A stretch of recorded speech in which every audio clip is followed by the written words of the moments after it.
ঋণ খেলাপি হওয়া সত্ত্বেও হয়েছেন পুঁজিবাজারের নিয়ন্ত্রক সংস্থা বিএসইসির চেয়ারম্যান। পরের গল্পটা কেবলই অনিয়ম আর দুর্নীতিতে ভরা। অযোগ্য কোম্পানির আইপিও অনুমোদন ও মন্দ কোম্পানিকে শেয়ার বাজারে পুনঃতালিকাভুক্ত। ব্যবসায়ীদের অনৈতিক সুবিধা দেওয়ার মাধ্যমে বড় অঙ্কের আর্থিক সুবিধা নিয়েছেন অধ্যাপক শিবলী রুবাইতুল ইসলাম। রয়েছে অর্থ পাচারের অভিযোগও।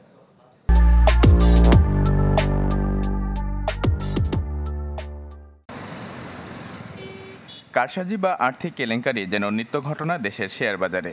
অনিয়মের ধারায় সবশেষ সংযোজন সদ্য সাবেক চেয়ারম্যান অধ্যাপক শিবলী রুবাইতুল ইসলাম। অযোগ্য কোম্পানির আইপিও অনুমোদন ও মন্দ কোম্পানিকে শেয়ার বাজারে পুনঃ তালিকাভুক্ত, কতিপয় ব্যবসায়ীকে বাড়তি সুবিধা দেওয়ার মাধ্যমে বড় অঙ্কের আর্থিক সুবিধা নিয়েছেন বিএসইসির সদ্য সাবেক এই চেয়ারম্যান। তথ্য বলছে 2020 সালের মে মাসে তিনি নিয়োগ পান, অথচ সেই সময়ে ছিলেন ঋণ খেলাপি। জড়িত হংকংয়ের এক ব্যবসায়ীর কাছ থেকে $1,34,00,000 হাতিয়ে নেওয়ার ঘটনায়।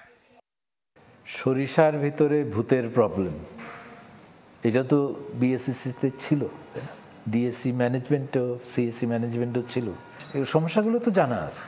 যেখানে একটা হলো দক্ষ লোক নিয়োগ দেওয়া, সাহসী সৎ লোক নিয়োগ দেওয়া, এবং তারপরে আইনের যদি ঘাটতি থাকে সেগুলিকে সংস্কার করা, এবং আইন যেগুলি আছে সেগুলো সঠিক প্রয়োগ করা। শেয়ারবাজার নিয়ন্ত্রক সংস্থার শীর্ষ পদে বসে করেছেন বেআইনিভাবে শেয়ার ব্যবসাও। বিপুল অঙ্কের টাকা নিয়েছেন শেয়ার কারসাজির অন্যতম হোতা আবুল খায়ের হিরোর কাছ থেকে। একের পর এক বিতর্কিত সুবিধা দিয়েছেন সম্পদ ব্যবস্থাপক কোম্পানি এলআর গ্লোবালকে। দুবাই প্রবাসী এক আতর ব্যবসায়ী ও বিদেশে বিনিয়োগ রোডশোর আড়ালে পাচার করেছেন কয়েকশো কোটি টাকা, যা হাতিয়েছেন দুর্নীতি ও অনিয়মের মাধ্যমে।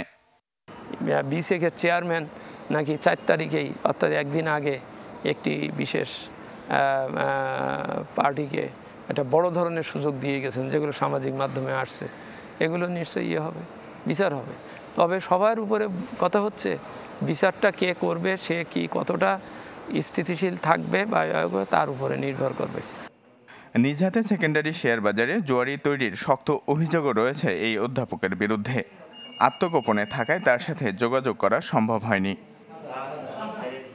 ইমদাদ হক, চ্যানেল 24, ঢাকা।